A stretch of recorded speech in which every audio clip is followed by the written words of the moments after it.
All right, guys, welcome back to part 4 of the show. We're talking about these EDC knives, which one of which I have. Mine technically is the second one ever made. How I did not get the first one is weird, but okay. So anyway, we'll be talking about these. Jared actually has one, because that's what we got Jared when he closed in his house, and this was the first project we ever did with Nate. So it's all a little bit of a, it's like a reunion tale, if you will, on these. But this is OG. Yeah, this is the OG. Quick thank yous, Jim Jones, for letting us come here and invade your space as people are out there working out and doing cool stuff. And then you from coming in, tricomtraining.com? Just tricom.com. Tricomtraining.com, yeah. We'll try to link that below, but if we forget, that's where you go. If you want to see Jared's class schedule, all that kind of stuff. Nate's, you got your IG and all that good stuff. People can go find you there. Instagram is the best place to see what it is I'm up to. I also have a website, the newsletter. So subscribe to that if you want to have an advanced notice on drops. And he does a lot of chef's knives these days. None of everything we're doing today is totally different, but it's like I do have one of Nate's chef's knives. The chef's knives is it's the number one thing that it's the thing I'm doing the most that most people are kind of looking to get their hands on is the chef's knives. We can all use them. Most use mine every night. If there's a knife that everybody like really needs to use, it's the chef's knives. Makes cooking more enjoyable. Yeah. Anyway, we won't linger on that. So I guess maybe let's do this. So we've referenced these knives plenty of times, but so that's what mine looks like, which looks quite a bit different other than the overall profile from Jared's. So Jared basically wanted an enlarged version of this with a couple little tweaks to it. Yeah. No, so a couple of things that I wanted different on this one, just for the fun of it, to kind of make it a good quote-unquote fighter blade. I wanted it to be about that 7-inch mark, which is kind of if you look at the Sykes-Fairbairn dagger that became popular around the Second World War, 7-inch was kind of the go-to length of blade that they recommended. I like that, and then the other change that I did on this one was just rather than having the ring, I just put a hook there, and that allows me to. Again, it allows you to give that index point to draw out and get that weapon. If I have a glove on or something, under stress. Yeah, exactly. Yeah. I'm not going to be fiddling with trying to index that finger. I just kind of grab and go. But it also gives it a good retention point there. So yeah, for sure. And I mean, I like the ring that that's me. But it's like I also have a lot less training than you, so obviously and I have the ring in a lot of my EDC knives. There's pros and cons, so it's just kind of understanding what those are. So on a tool like this, I mean, what would you see as kind of the most likely relevant uses? More of a thruster, more of a stabber, like? So I mean, again, it's the same blade. This one being a little bit longer, it's a little more pronounced, easier to kind of visualize what I'm explaining. But when you're talking about the defensive capability of a blade, right, a fighter, the most important factor, one of the most important factors is precision, right? Where on your opponent that you're going to hit to be able to incapacitate that imminent threat. The second most important factor is the depth of penetration. How deep of a wound were you able to create? And so thrusting is my primary tactic, but I need to learn how to slash also, because cavity size is the third most important factor, and cavity size is created by, and it may be because I actually initiated with a slash, or maybe because I cut and then slashed with the forward or the back edge of that blade. And so it's kind of this, the design is dagger-esque, but it's not a symmetric design, which I like. It's got the benefits of a dagger for me, but also the benefits of a more of an asymmetric blade shape. Yeah. Okay, so why don't we pause for a second? We'll set up a little demo here. Okay, guys, so what we're going to look at are some of the defensive applications of a knife. And it may be an EDC knife, it could be a specific fighting tool, it could be a kitchen knife, right? There's universal principles here. And a knife, typically one of the most common questions people will ask when I'm teaching a knife combatives type course, EDC knife or as a tool of defense, is, the grip.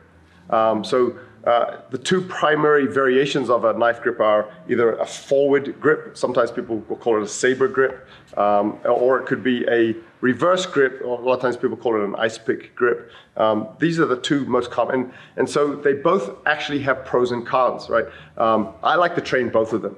The reason why is, for an EDC knife, depending on where you're carrying it, you got to think about deployment. How do I get that knife into my hand at that moment I need it? Maybe I had it. A lot of times you won't. Something's happening, and now you're reaching for your knife. And sometimes, depending on where you're carrying it, you may actually come out with that knife in one grip or the other. Maybe just based on the dynamics of.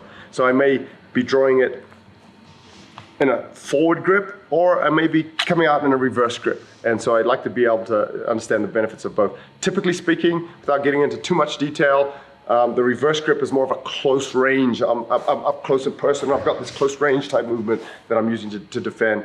But there are long range capabilities of this grip. Typically when you're talking about like what we call knife jabbing, where I'm actually reaching out and forward with that knife, and I can get some good reach with that. With the forward grip, typically people think of that as more of a long range. I've got that kind of that standoff, that fencing type range, knife dueling type of a scenario. But it does have close range capability when I look at movements, close range thrusting movements that are like uppercuts and hooks type movements. So I can get some very good close range capability with that too. And then there's obviously the relationship between thrust and slash. I move in one direction, but it becomes a slash. The other direction is a thrust. So economy of motion, back and forth, I'm thrusting and slashing. If I change the grip, that just becomes reversed. Now downward is my thrust and upward is my slash. And so you can kind of see how that would kind of relate to any angle that I'm working with. So that's some of the dynamics of a knife and how I would want to use that defensively. Okay guys, so one of the benefits of an edged weapon, okay, versus, impact weapons can have do it to some degree, but versus empty hand fighting is, the ability to just create a little bit more trauma and with a little less energy, I guess you could say. And that trauma, we're talking about lacerations and punctures. And just kind of illustrate some of this. One of the things, and we're talking about, for example, if I'm using a knife to defend myself, I'm kind of assuming that this is a deadly force encounter, right? I'm not going to go, it might not be appropriate to defending against someone that's not armed. Never say never. There are situations where it is appropriate, but just in general, right? We kind of think about a deadly force encounter. I'm facing someone that's armed and I'm using a knife to defend myself.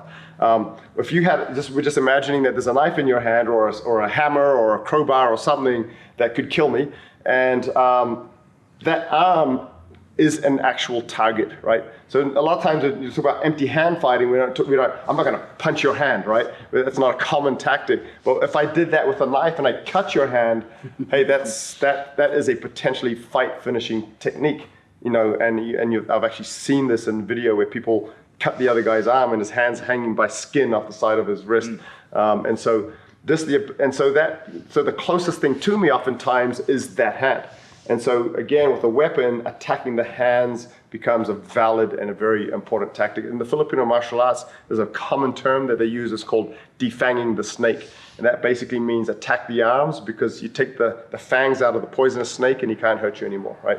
So that's kind of the idea. So a lot of times we'll practice drills where if you had your arm up, and I've got the sheath on this knife right now because I don't have the trainer for it, and I'm practicing cutting the hands. It's a smaller target versus the torso, right? So there's a little more accuracy involved. So I'm basically cutting, and I could be cutting in different angles, the back side of the arm, or I could be cutting the inside of the arm. A lot of times we'll practice these angles because it allows me to move away from that hand, right? Because there's two threats, even if that may not have a weapon in it, but it's still a threat, and you can change hands and whatnot. Right. So I want to get away from that hand, move out this way, and look at cutting to the arm. Now, if you were thrusting at me actively with that, then I might look at something where I'm, again, looking at the limbs, I may be moving offline and cutting the arm. Okay, and that could be cutting to the wrist, the bicep, right? You cut the bicep, arm's not gonna lift anymore. You cut the inside of the arm here, the ability to grip. And also there's gonna be potentially some severe bleeding, right? But cutting the inside of the arm, cutting the bicep, just takes away the ability to use that arm. So I may be looking to move, and this hand may or may not be in play depending on my distance. Maybe I'm moving out of range and just cutting, or maybe it was so close that now I'm looking to defend myself And this is what they call, again, in blade fighting, they call it a scissor principle, because it's like I'm using a scissor. This hand is pushing one way, the other hand is cutting the other direction. So there's a very effective long-range technique defending against someone that's armed. If I was a little closer, that might be a little dangerous to do now. So now that knife comes in, I'm looking to control this and trying to move, using my arm even, to move to the outside, controlling your arm and creating a window of opportunity to hit some high value targets femoral into the carotid and whatnot. And so getting to the outside of the arm is always our primary tactic, because again, if I go to the inside of your arm, you might start grabbing and defending with that hand, right? And now we get into basically a neutral, what we call a stalemate position, which is something you can train for, but it's something you want to avoid if you can. So just some kind of train ideas to recognize it, and then train like, okay, we understand how it works, and exactly. Then your tactics are about recognize that this is the spot we're trying to avoid. If you can take advantage before this happens, then you're doing precisely. Something right. Yeah, you've got your primary tactics, and then you train for situations where those tactics might have failed. Now you're if you only train to the best case scenario, you're not going to be prepared for the Murphy's Law. So, that's right. Yeah, I talk about that with bladesmithing quite a bit, as a matter of fact, about that, the importance of testing. That I have an ideal shape that's capable of almost everything that I need to do, but there's also times where I take it above what it needs to do. What we did with the tomahawk earlier in cutting through sheet metal. It could be the case I need to chop into a truck in order to get in there. Cut your way out of a helicopter. Yeah, cut your way. Something that actually happened. These things do happen. They do occur. What is it? The tomahawk's going to be used for a lot of other things, like far more common. But it's nice to know what it's capable of. Yep. About stretching, stretching my awareness, stretching my skills, stretching my abilities. It takes me 6 hours to make a good knife. If I can do it in 4, then I'll be in better shape. Yeah. Although I don't want to do it in 4, yeah. I can. Plan for the best and prepare for the worst. Prepare for the worst. Yeah, that's solid advice that applies. It's just a good principle to live by. Can I throw out a question? Hi, everyone. Still here. Based on, because I'm sure you watch a lot of footage and sort of study, like, okay, in real world application, is there anything that you've ever noticed where it's like, hey, if we're to look at 100% of the knife fights, this is a motion that happens in like kind of a majority of them? Like, are there the predictable moves? Absolutely, yeah. And those are, and so typically when I'm training more of a for the masses type seminar workshop for how to use a knife defensively, I always look at high probability situations, right? Because oftentimes people don't have a lot of time to train this stuff. So I'm looking at, okay, I got 2 hours, I got 4 hours, and I want to learn some functional skills. Let's kind of keep it concise, and let's look at the higher probability, not only higher probability threats, but the higher probability techniques, meaning this is going to have the highest probability of actually working. Yeah. Exactly, success. Yeah. So you're looking at that, and when you're looking at types of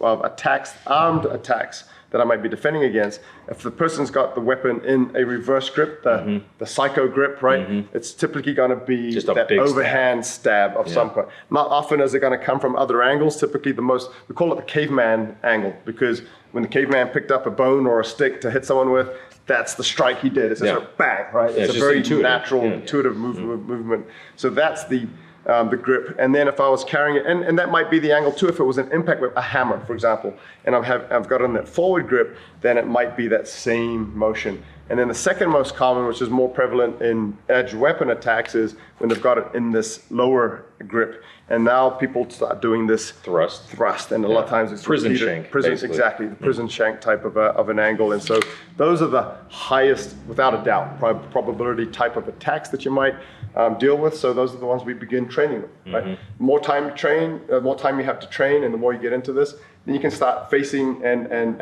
addressing a lot of the what ifs. So what if this happened? What if the guy's left-handed? What if he did attack with this angle? You can start addressing those, but start with the high probability type situations. Sure. Yeah. Super cool. Yeah. Nice. Well, I think we can probably go ahead and wrap this up. This is cool. We could kind of go down this rabbit hole all day, but I guess thanks for tuning in, guys. We've got Jared's stuff linked below and Nate as well. It's nice. Actually, none of you guys sell guns, so we can actually put your websites below, unlike pretty much everything else we do where we get kicked off. So anyway, thanks for coming out. This is really cool.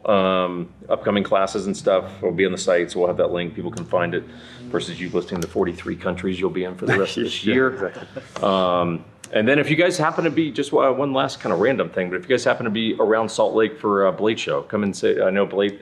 Blade Show West, October, I believe, 7th through the 9th. Yeah.